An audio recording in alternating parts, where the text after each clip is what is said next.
Hello, Matthew. We're now live. Can you hear me? Hello, thanks for having me. Oh, that's all right. This is going to be an interesting podcast because you're actually a podcast consultant. Right before we started recording, you said that you had 60 clients that you help upload podcasts for. And I believe you started doing this work around 15 years ago, which is 5 years longer than most likely the most famous podcaster, Joe Rogan. And I recall you saying on a podcast before that you like to, not that you like to, but you had the analogy of calling people's podcasts like ugly babies. Like the podcast is their baby, and your job as a podcast consultant is to say, your baby is ugly, let me fix it. With the Joe Rogan podcast, is there anything that you could analyze and pick out that are ugly? Because he's so big at this point.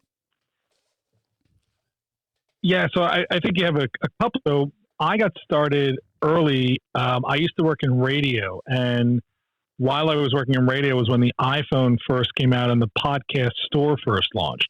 So there had been podcasts before that. Some say as early as 2001, some say 2004. For me, it was around 2007, 2008, and we decided, I turned to my boss and I said, hey, these podcasts look like a cool little thing. Why don't we launch one? And so we did. And we were just repurposing content from the radio station and publishing it. And then I went to work for a law company, and they were very early to the podcast game. And we were putting out, 6 to 12 podcasts a day for 8 years while I was there. So I guess during that time was when Joe Rogan launched his show, prior to the whole serial podcast renaissance that everybody talks about in 2014. And so I've been producing and editing podcasts for a long time professionally, and then I started doing it on my own in 2015. But to your point about the whole ugly baby thing, is I do something called podcast audits, where I currently help a lot of clients launch and set up their shows. And I was starting to get clients who already had a show, but there were some things about it that were a little rough. And so I realized that there's a lot of people out there who are either getting bad advice, hiring bad people, or just trying to do this on their own without any guidance or without any clue as to what our best practice is. So I started to make these podcast audits where I can help people look at their show and say, here's what works, here's what doesn't, here's what you can improve, and, hopefully get them into a better spot. Now, when it comes to Joe Rogan, admittedly, I've never actually listened to a full episode of the Joe Rogan show. I've heard clips of it here and there. I've heard people talk about it. I've enjoyed Joe Rogan's comedy in the past, but I've never had 3 hours to listen to an entire episode of the Joe Rogan show. And I doubt there's anything that I could tell him that he could do better with his show, since he's grown at such a massive scale. The one thing I would probably say is, I don't think he had to take Spotify money. I think he could have made just as much, if not more money, if he had tried to monetize his show directly through his audience, continue to sell ads and maybe put out an exclusive or premium content and charge people the opportunity to get access to that. If there was anything else, the only other thing maybe, and again, having not really listened to the full show, I've only heard it from other people, is that he has about 7 to 10 minutes worth of ads in the beginning of the show. I might have done a little bit more spacing of those ads out, because one, that takes a long time for people to hear the content, and two, they know to skip now until they get to the beginning of the content. So I feel like he's doing a little bit of a disservice to his advertisers, but I can't really comment on the show that has been, top of the charts for as long as it has been. And while I don't always agree with Joe politically, I've always liked his style, and I really liked his early career, especially the comedian, and when he was on news radio. Right. I haven't actually listened to news radio. All I know about Joe Rogan is his work on the podcast. Was he doing sort of possibly similar work to you with news radio? So news radio was a television sitcom in the late 90s, and he was an actor. A lot of people who know about Joe Rogan today think he's just a podcaster, but he got his start doing stand-up comedy, doing television. You know, his work in television and comedy is probably what led to his success of the podcast. And today, his success in podcasting is probably what's leading him to other opportunities. But you know, he hosted a show, Fear Factor, on NBC. That probably gave him a national name. And then he was very, very involved in the whole UFC, early UFC days as an announcer, I believe. And he might have even done some early fights. I'm not even sure. I don't really watch UFC, but he had a great career even before he got into podcasting. And so when people say like, oh, if Joe Rogan can get to 100 million downloads, so can I. It's like, remember, Joe Rogan had a platform, right? He was using the podcast to grow the rest of his career. And as it turns out, the podcast became so big that now, it kind of seems like it's the other way around.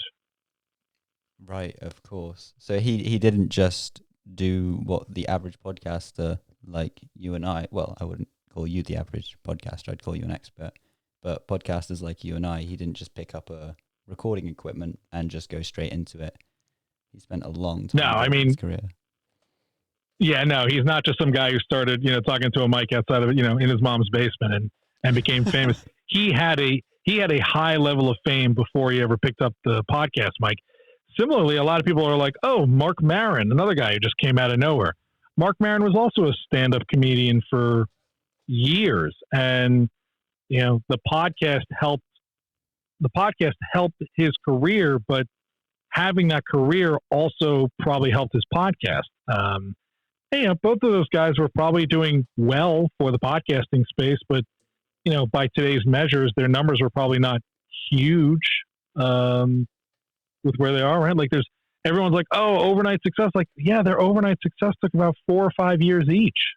So a lot of people, don't really, just because they're newly famous to you doesn't mean they're new to the space. Right. They've already built these platforms up and they had success in there. So in a way, they're an overnight success for the podcasting community, but in general, they already made it. And I assume that they used their stand-up comedy skills of keeping an audience engaged whilst podcasting. Well, I think for them, what it was right, comedians get to talk and say and do whatever it is they want on the stage, right? That's the art. They're not really restricted by television rules, radio rules. And so when podcasting came along for them, it became clear and it became obvious that they could get their message out to more people in one shot using a podcast, right? Because, a lot of comedians, like, they do the radio circuit, right? They would go on all the various morning talk shows because they're going to be in town, going to be at this club, so they got to do this morning talk show, or they're going to be in this city, so they're going to do this television show. But a lot of them had to keep it clean, or right, they had to kind of restrict what they were talking about because there were broadcast rules. But with a podcast, they could talk about whatever they wanted and they can reach as many people as possible. So podcasts and stand-up comedy were really a match made in heaven in those early days because they could just free form, go all in, get crazy, and reach a much larger audience than they could going club to club to club with maybe 40, 50, 60 people a night. So there was a really prime spot for stand-up comedy was the podcast space. Right. So Joe Rogan, I don't know how big he was when he was doing stand-up, but you can probably get around 20,000 people in I don't know sizes of actual stadiums, but you can get quite a few people, but that does not compare to the 10 millions or millions and millions of people that will be listening online to him talk. Yeah, I mean, even I would say he was a decent stand-up comedian, but I don't think he made his name doing stand-up comedy. I think, again, he made his name doing television, right? He was on a very successful television sitcom. News Radio was fairly critically acclaimed at the time with an amazing cast. And then he got to host an NBC show, Fear Factor, that was a national sensation. And even at its peak, right, NBC Fear Factor probably reached, I don't know, let's call it 5-10 million people on its best night, right, on its best season. Right. And that probably helped his stand-up comedy a little bit. But right now he has a podcast and he's reaching tens of millions of people all the time. And he can do it around the world. And he controls what he can say. He controls who he gets to talk to. And so that's why I think, going to Spotify right now, it seems like they're just, they're keeping him, they're allowing him to do what he wants. But I worry at some point having a corporate overlord might become a problem for Joe. Yeah, for sure. He's very much with his talks on DMT and various other out of the box thinking substances that let you talk about things that maybe the common public don't allow you to talk about, when especially being ruled, like you said, by a corporate company. It seems against that, because weed as well that he smokes on the podcast, it's very much so against corporations. I really hope that he doesn't get sort of pushed down by that. Yeah, I mean, even if the company says it's okay, right? Even early in his days, he would have an Alex Jones on or somebody else on, and there would be a backlash to Joe. And before, people could complain, "Hey, Joe Rogan, we don't like what you're doing," and Joe could say, "Okay, I don't care."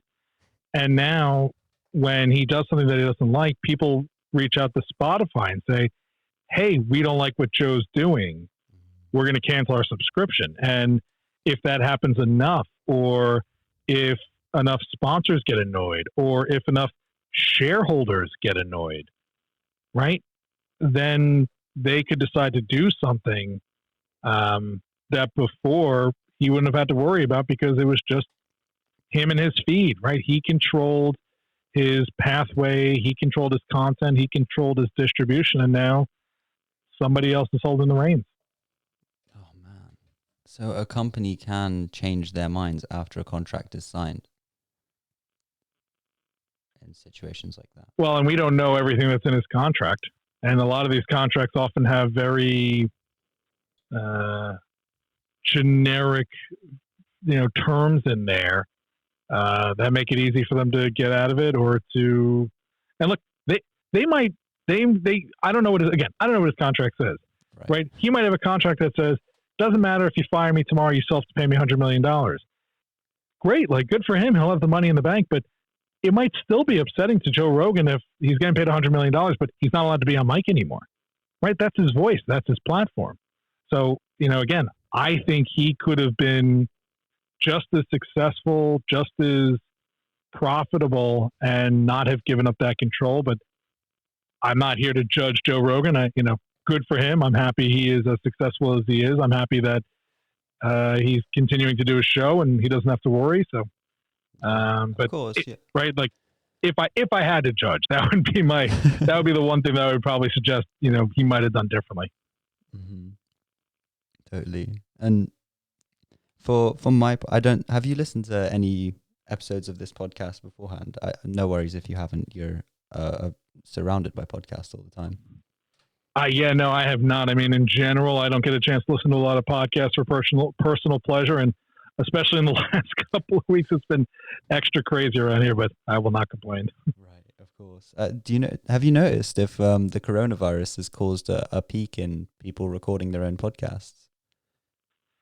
I will say that when the coronavirus first happened, I was worried that people would pull back on podcasting, because I think it is somewhat a luxury. Most of the people that I deal with are brands and businesses and individuals who are using podcasting as a way to grow their business and a way to grow their reputation and a way to drive sales.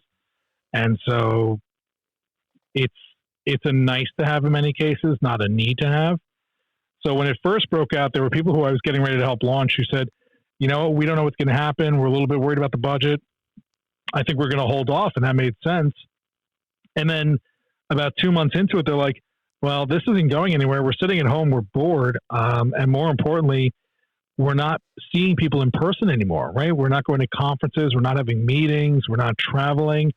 And so podcasting became an important way for their voice to travel and for them to connect with people. So I think you are seeing an uptick in the number of folks who are using podcasts as a way to create content, as a way to get their messaging out there, as a way to, you know, talk to as many people as possible. But I also am sure there are lots of folks who are thinking, you know what? I'm not getting a lot from this, and it does have some expenses that I just can't afford right now. So, maybe I'll put the podcast on hold, or maybe I'll try something else. Right, of course, because it can cost quite a lot for the various terms, even software and the hardware of creating a podcast. I was wondering recently, actually, I'm thinking of creating a website for the podcast. Is it easy to upload your own audio files and go from there and connect an RSS feed to Spotify? There are tools and there are things out there that make it possible for you to do that with ease. I don't recommend that for several reasons. One of them is that RSS feeds are always changing, right? Apple changed their categories a couple of years ago. New tags are coming out. And so not only do you have to build the RSS feed from the first point, but then you have to maintain it. And so I don't think it's worth the effort of having to constantly update and keep track of your stuff by managing your own RSS feed from scratch. The other reason I would avoid doing it, well, two other reasons. One, you've also got to figure out how to measure the performance of your podcast. That's not easy to do. And there are certain standards that are out there in the industry that all the hosting platforms really work to do. And so you create a unified experience. And I wouldn't want to take that on my own when I'm trying to launch a business and a podcast and a website. And lastly, if you're hosting all the content on your own, right, if I go to your website, files have to come from your server so that I can view the website, the text, the images, the logos, all those different things.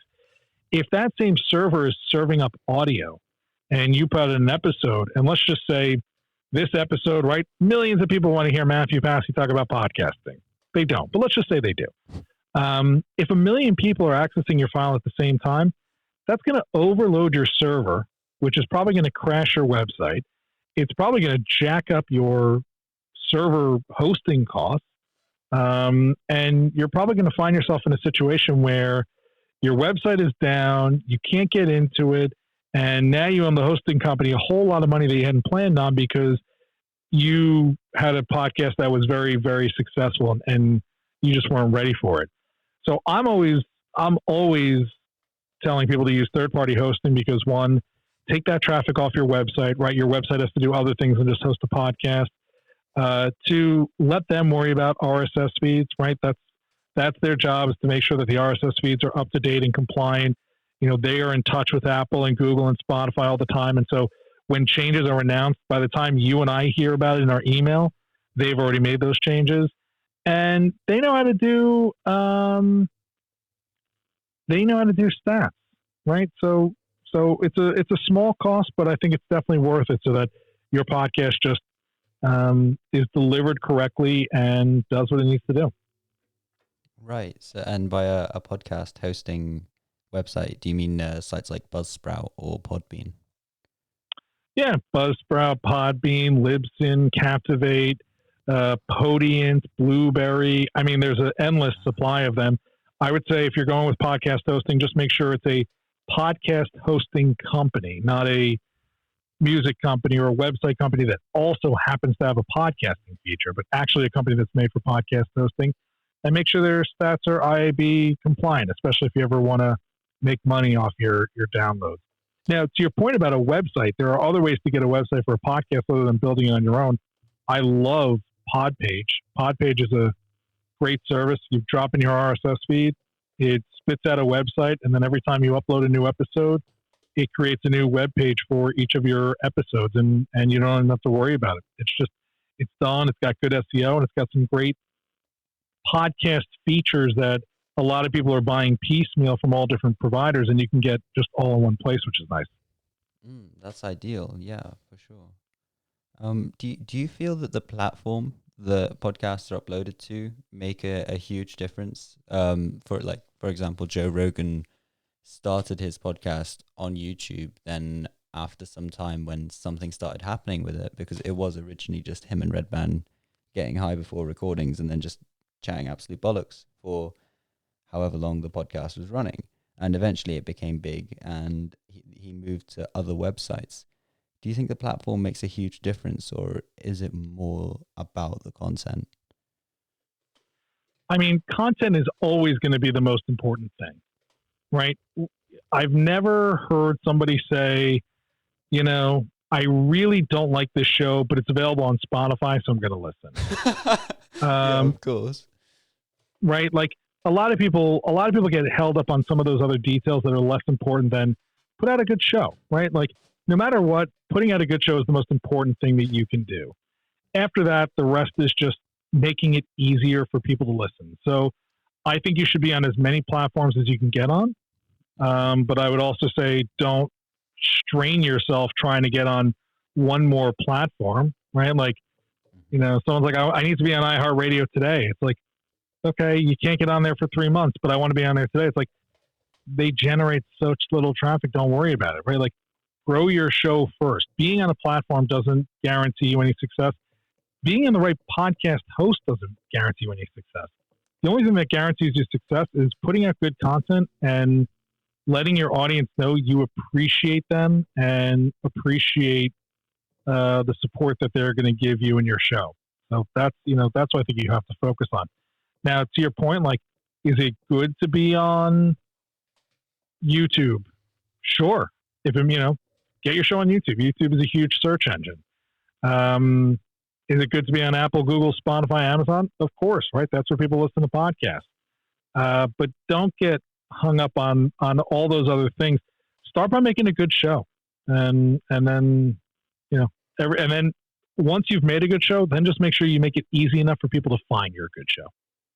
Right. Okay. And do you have any methods that you would recommend for listeners to find my show easier? How do I find your show easier? Yeah. Have a website, right? Because you see people all the time, they post on Twitter, hey, new episode of the show, check it out here, link to Apple. And I mean, you've basically just told everybody with an Android phone to, bug off, right? Nobody's going to listen because they can't access it on Apple. So you're not doing anybody any good by just posting a link to the Apple store. If you have your own website, though, you can point people to as many platforms as you want, right? I usually tell everyone on your website, have a link to Apple, Google, Spotify, Amazon. There's other places to access a podcast, but those are 4 recognizable brands. So if somebody comes to your website and they see those 4, like, oh yeah, I know what those are, and they'll click on it and they'll subscribe and they'll get into it. If somebody's a power podcast user, right, they use Overcast or Podcast Addict or, one of these other platforms that only a few people know how to use, they know what they're doing and they'll find your show. They'll figure it out. But what you want to do is you want to make it easy to tell new people about your show and to make it easy for them to subscribe. So have a website, have subscribe buttons on the landing page for your podcast, have episode pages, right? Create a blog and each episode has its own blog post. And within that blog post, have subscribe buttons. Because let's say somebody Googles Mathew Passey, right? And they come across this episode of the show on your website.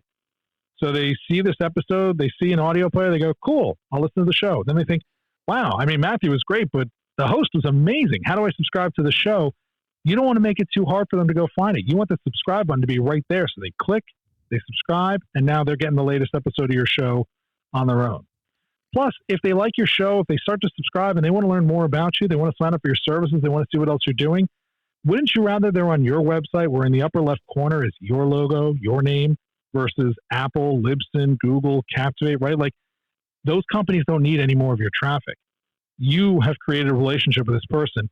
You take advantage of it. If they're on your website, you can get them to follow you on social, sign up for your email newsletter, subscribe to your show, check out your services, all these different things that you're doing.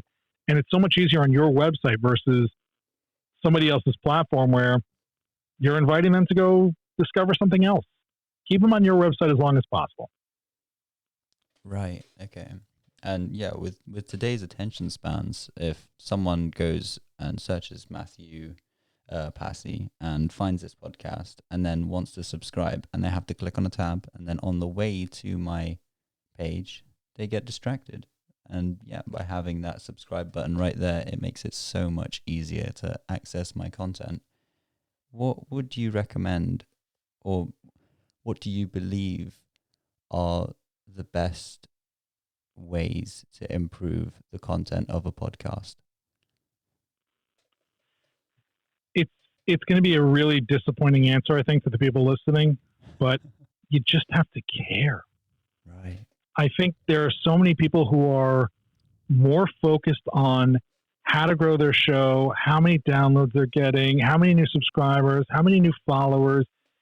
And the truth is, if that's your end game, right, if you're more focused on how big your show is and not hyper focused on what it is you're talking about, then no one's going to listen.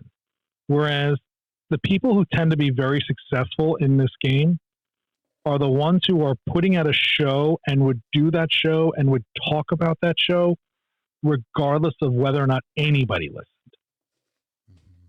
Right? So if you are ultra passionate about, stock car derby racing, and you would talk about it, and you wake up every day and think about it, and you just want a platform to talk about it, then other people who are interested are going to appreciate and love your passion and like your show.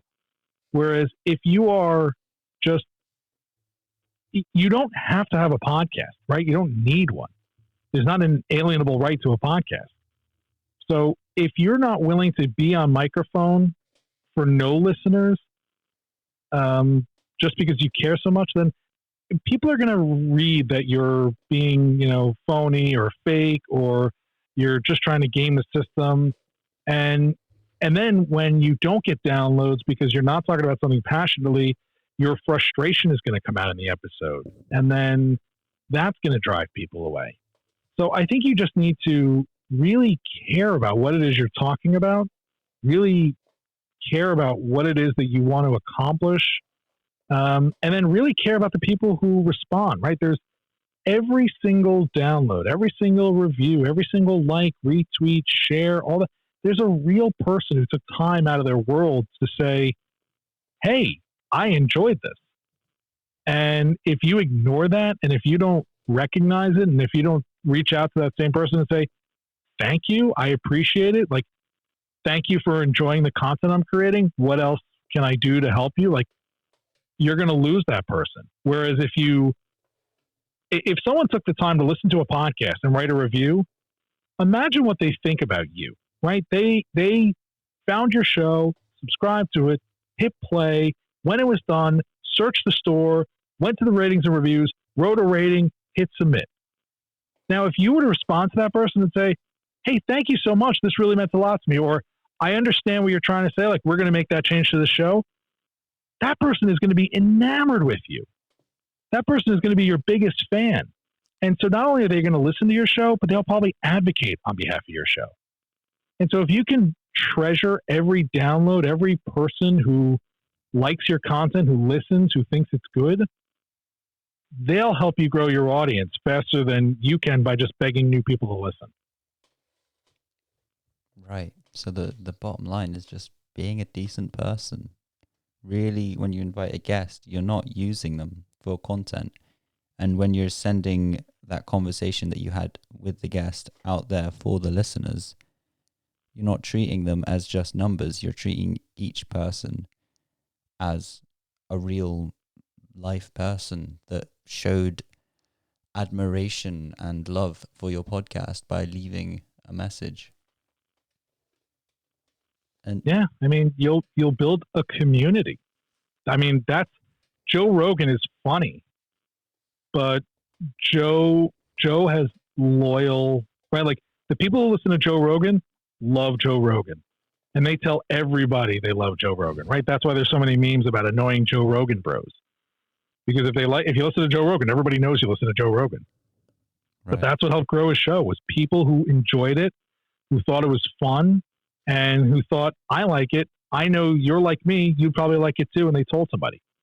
So if you can foster that in your listeners and you can do it for the right niche, for the right community, you're good to go. And you mentioned earlier about the passion, like whether it's racing or whatever it may be.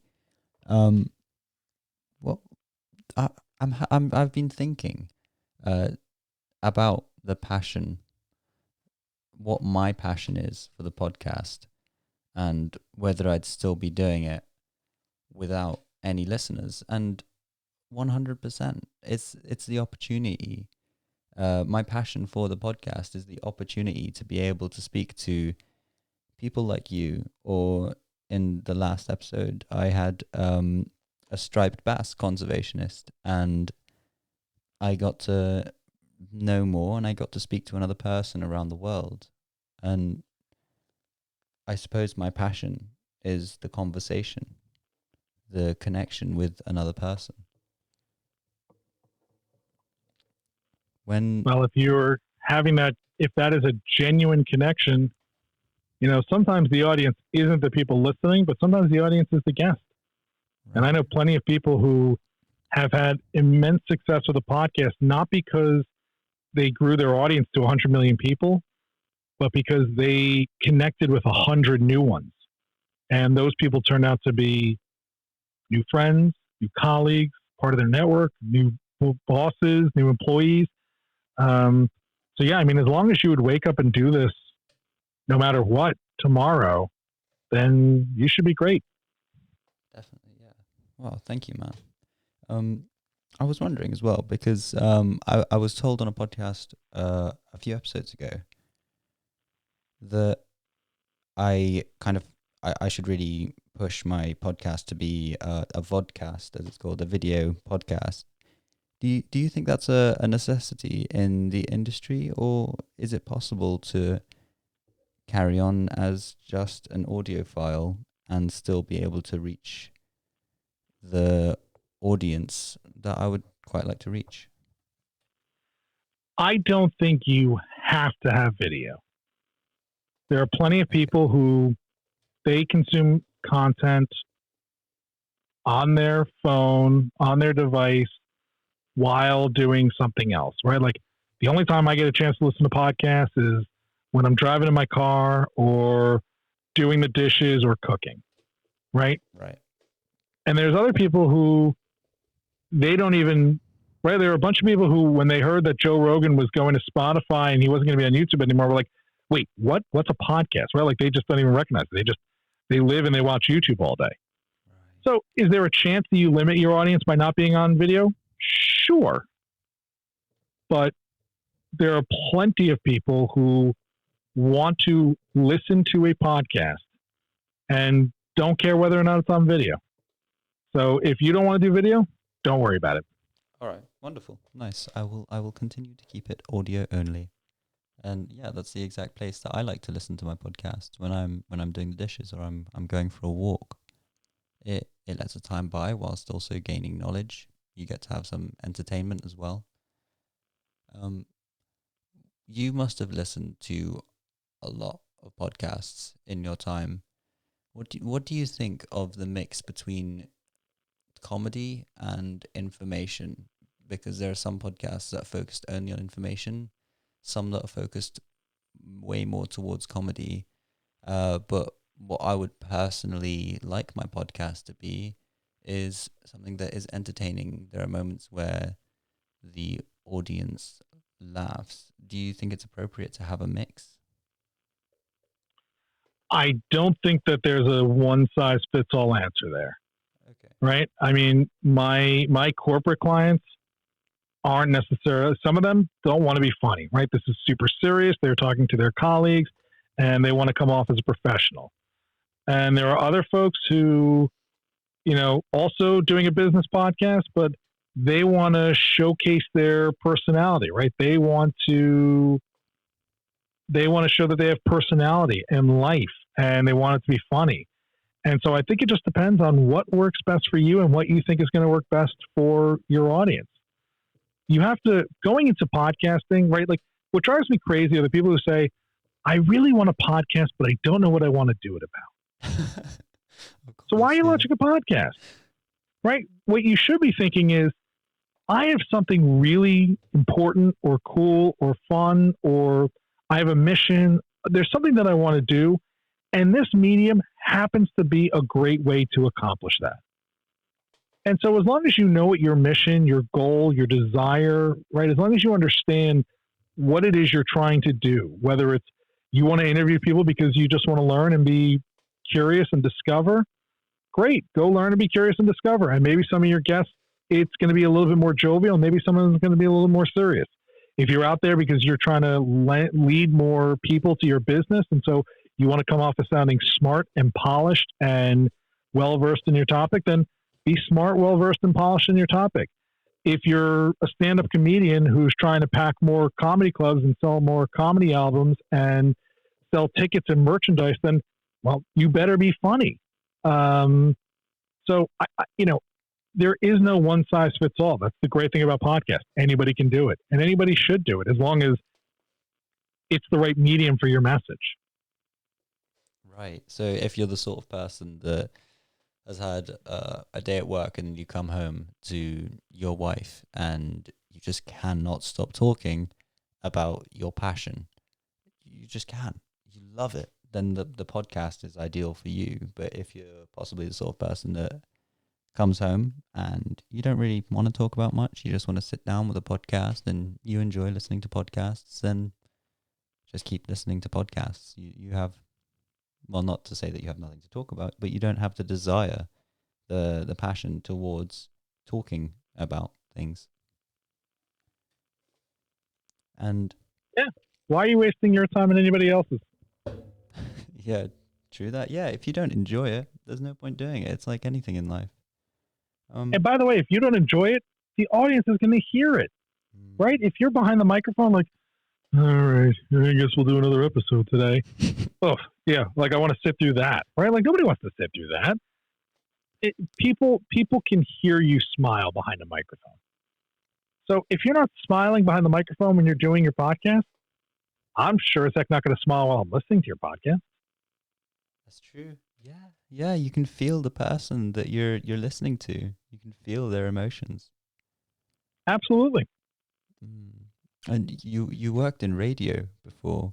Have you used the sort of enthusiastic, or I don't know if you did have an enthusiastic voice, or depending on the type of radio work that you did. But yeah, did you use your skills from that and the sort of vocal tone, everything that fits into that sort of category of voice work, the enthusiasm behind it? Did you use that when you moved over to podcasting?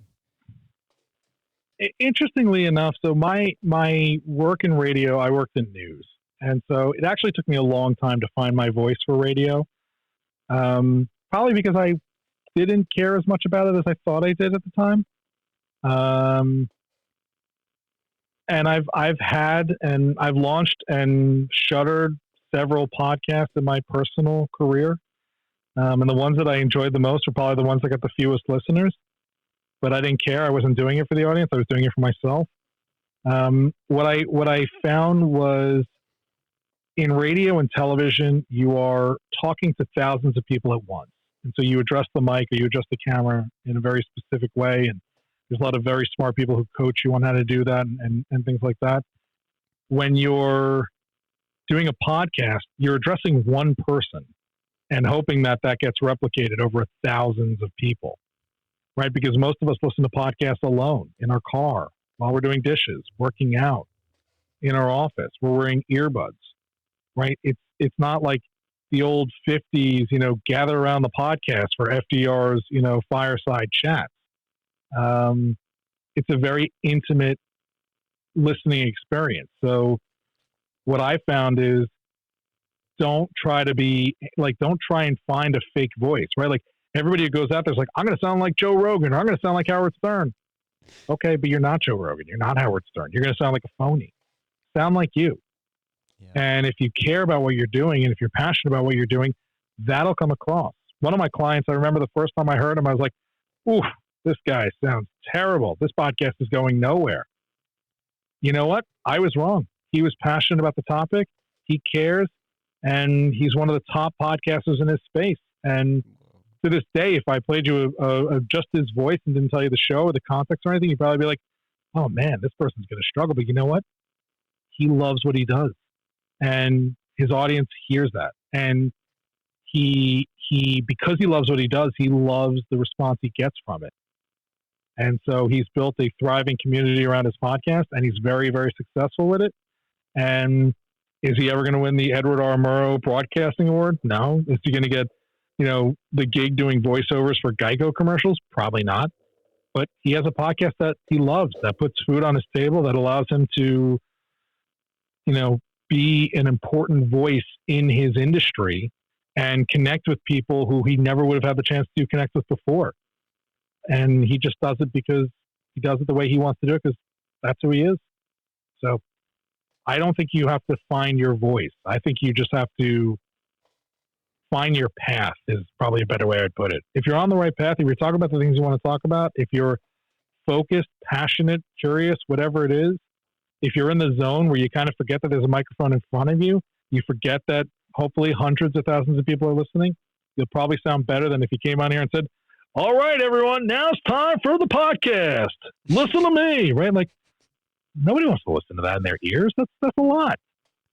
Yeah, it's too much. Like for an introduction, possibly, but for a full episode, it would feel like you're listening to a commercial for the entire time.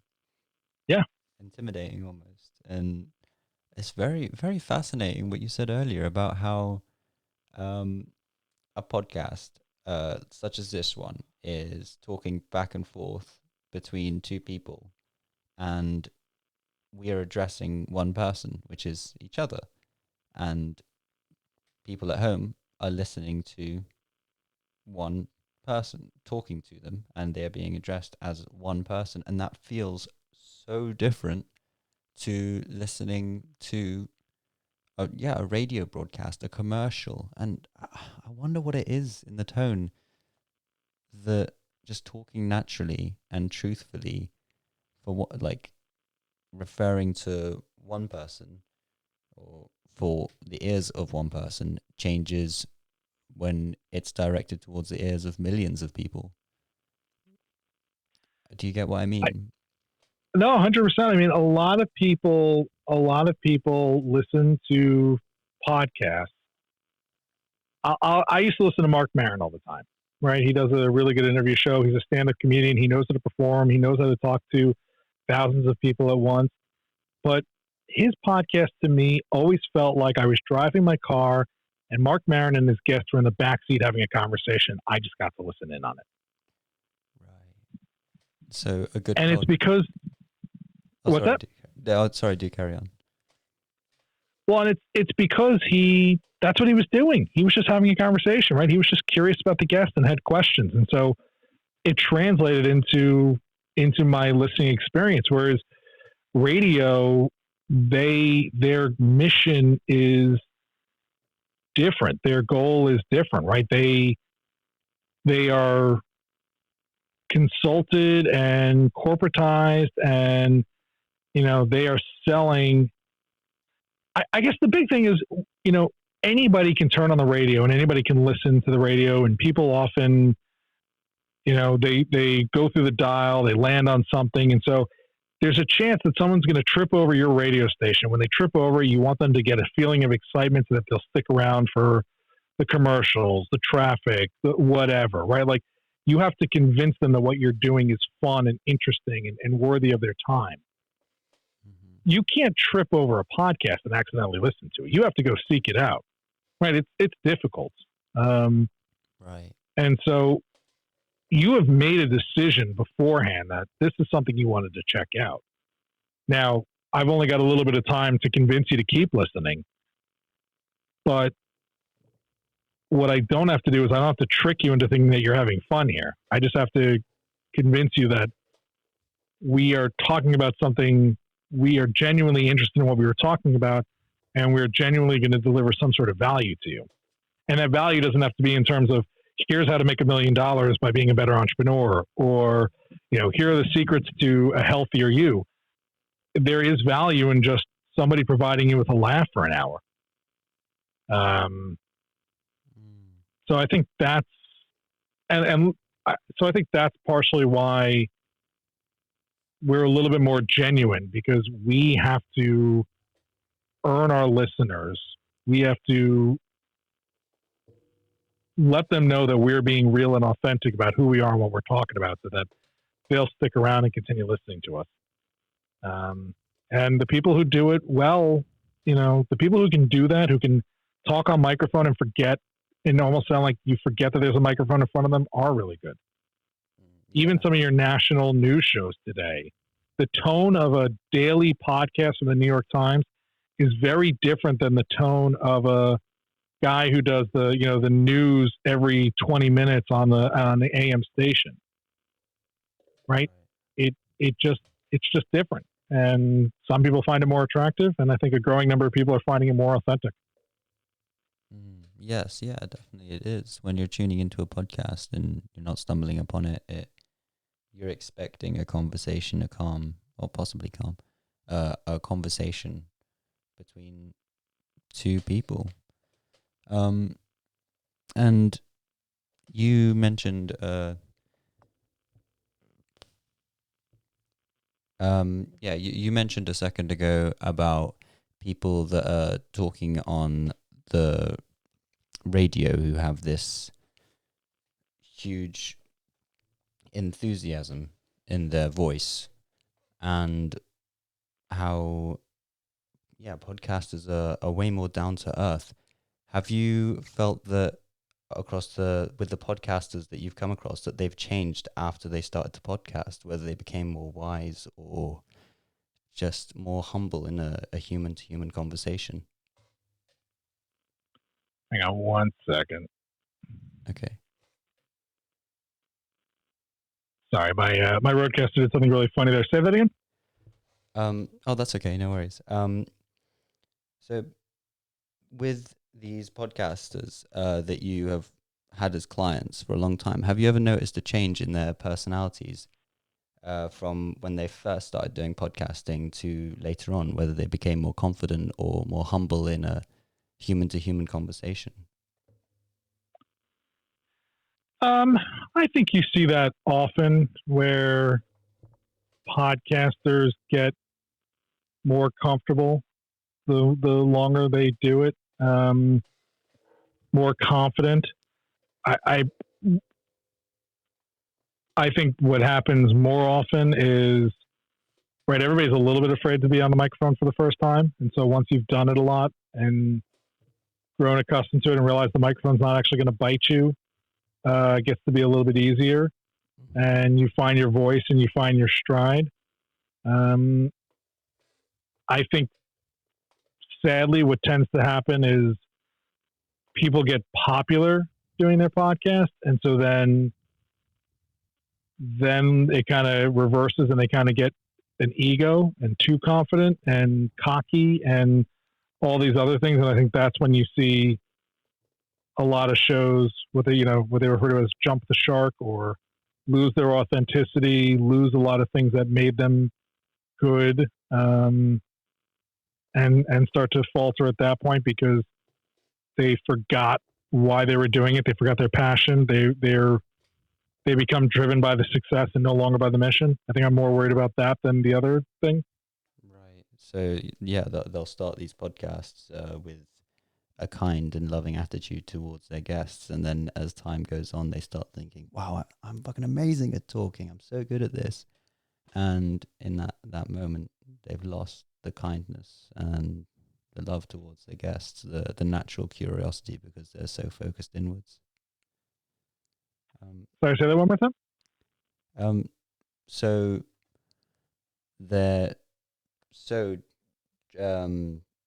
it's interesting what you said actually a moment ago about the microphone biting you, because for the first time I'm actually getting an anxiety in front of the microphone.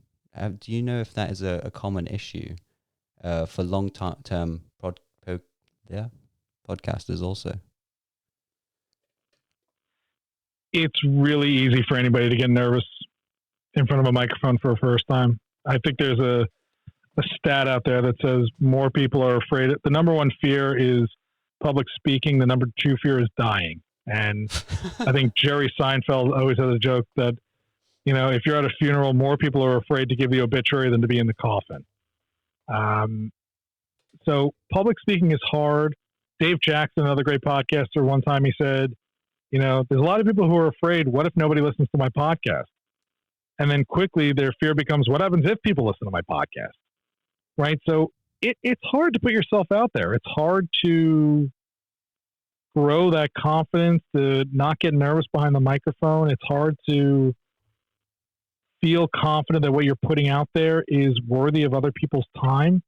But so I guess that's why I always say, like, you want a podcast like no one's going to listen, or you want to do something that you would do no matter what, because it's a lot easier if you just love what you're talking about so much that you would do it no matter what the results are. Right. So I would say, if you believe in something, if you're naturally curious, if you just want to explore something, like, go do it. Yeah, people are going to hate on it. People are going to be critical of it. Usually that's the first sign that what you're doing is working, is people always want to knock down somebody who is doing well. And then maybe just don't say anything you wouldn't want your grandmother or your mother to hear, right? Like if you don't want, if you wouldn't want your grandmother hearing what you're saying on a podcast, conversely, like, then you probably don't want it on the internet where future employers or people who can have an impact on your life in some way, shape, or form can hear it. So, you want to be authentic, but you do want to be smart about it. Right? Like, I'll never disparage a client on a podcast, right? I'll never say, oh, that show is terrible, right? Like, I don't think any of my shows are terrible. But the point is, like, I wouldn't want that content out there for it to come back and hit me. So I can talk authentically about podcasting and my clients and not worry, because I know I'm not going to say anything that's going to be harmful to them or mean to them.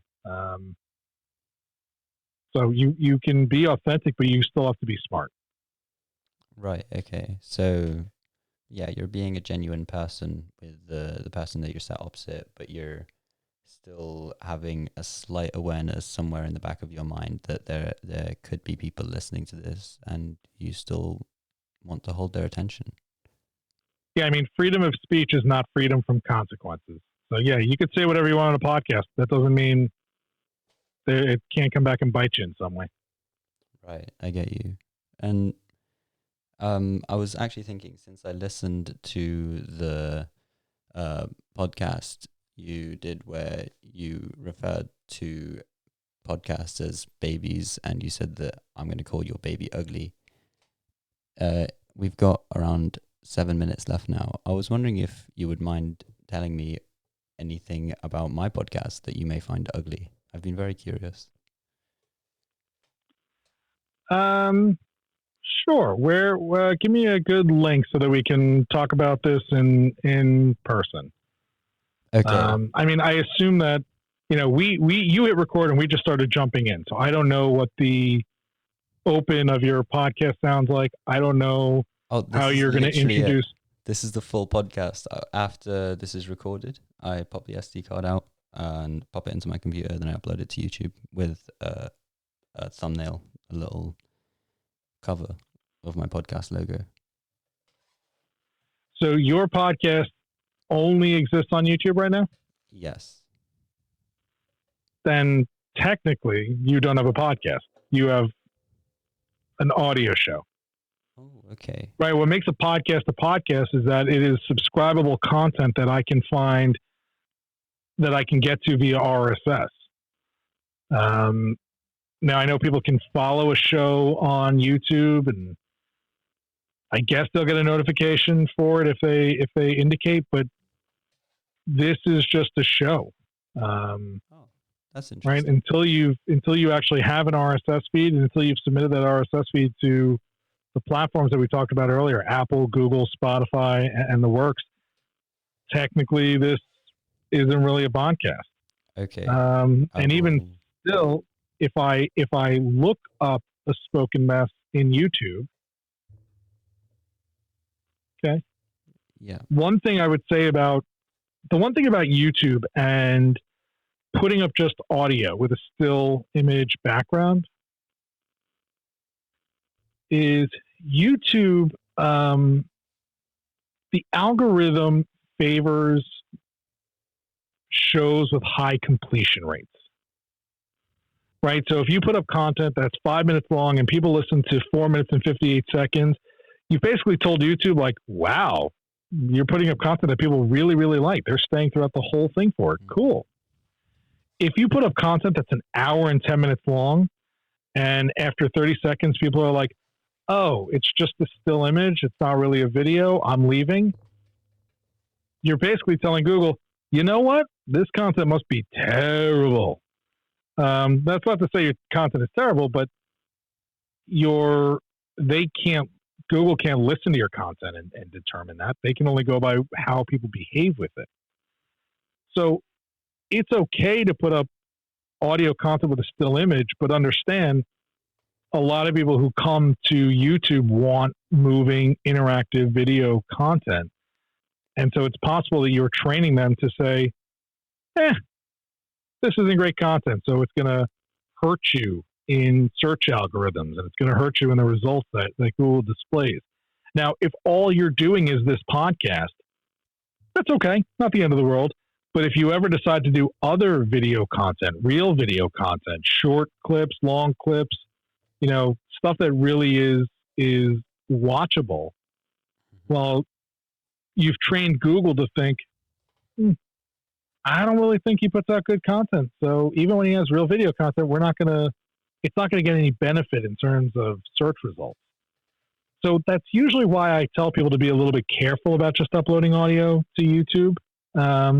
That's not to say that it's not, there are plenty of people who go to YouTube and they just want to listen to content on YouTube. That's great, but it's a video platform. And that should be the focus when you're here. Whereas if I wanted to take an episode of this with me in my car, right? Let's say I want to hear this interview back and hear how great I sounded or how terrible I sounded. I open up YouTube, I'm watching, I put it in my pocket, I get in my car, and YouTube's like, we're moving. I don't have signal. Like, I can't play this video for you. I'm like, oh, that kind of sucks. But if it were a podcast, the episode would be downloaded to my device, and I could be driving, under the English channel, and I would still be able to play it because it's locally stored on my phone. I don't have to worry about whether or not I have Wi-Fi or cellular or anything like that. So I think it's important that, as far as a critical problem with your podcast is that it's not discoverable right now.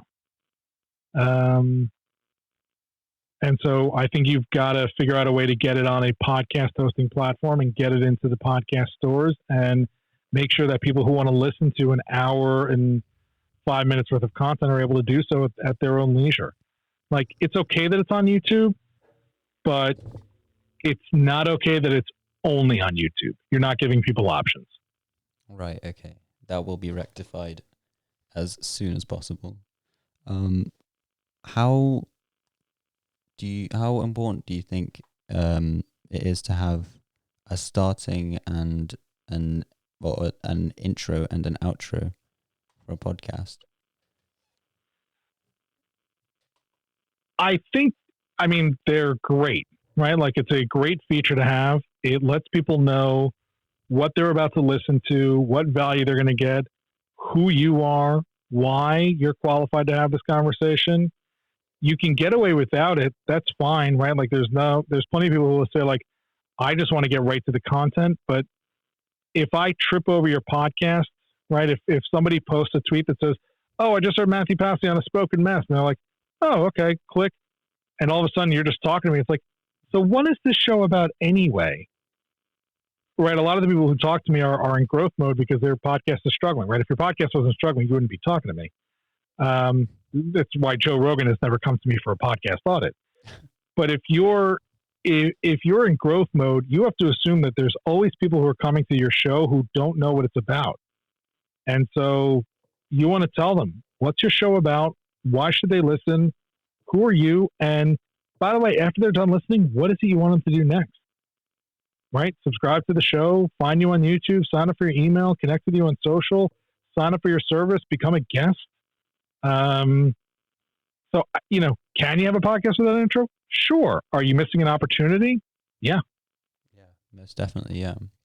Even if it's just a guitar riff that reminds your audience or the listeners that have been recommended to listen to your podcast, even if it's just something to introduce, the podcast is now starting.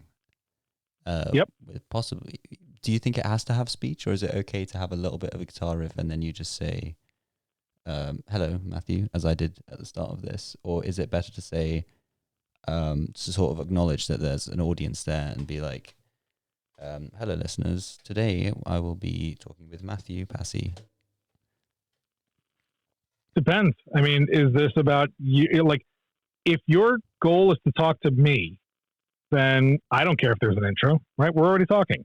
Right. But if your goal is to grow an audience, then you want to acknowledge the audience. Say, hey, audience, we're here. Thanks again for coming back to another episode, right? Like, again, you can get away without it, but it's a missed opportunity to connect with your audience, to share information about the show. Maybe there's an update, right? Tomorrow's episode, you might say, hey, audience, by the way, thank you for enjoying the show on YouTube, but if it's easier, the show is now on Apple. Go ahead and subscribe. Like, that's a great place to talk to them and give them information and tell them what's going on. So do you have to have one? No, there's no law that says a podcast has to have an intro, but you're probably missing out on an opportunity to connect and inform your audience about what's going on by skipping it. Right. That's very important to me because it's an equal 50-50 match of having a conversation with my guest as well as making sure that the listeners are enjoying what they're listening to. So I will definitely get on to an intro and getting the podcast to actually become a podcast on its 21st episode. Brilliant. Thank you so much for joining me. I'm going to end it here. It has been my pleasure. Thanks for having me. Awesome. Bye.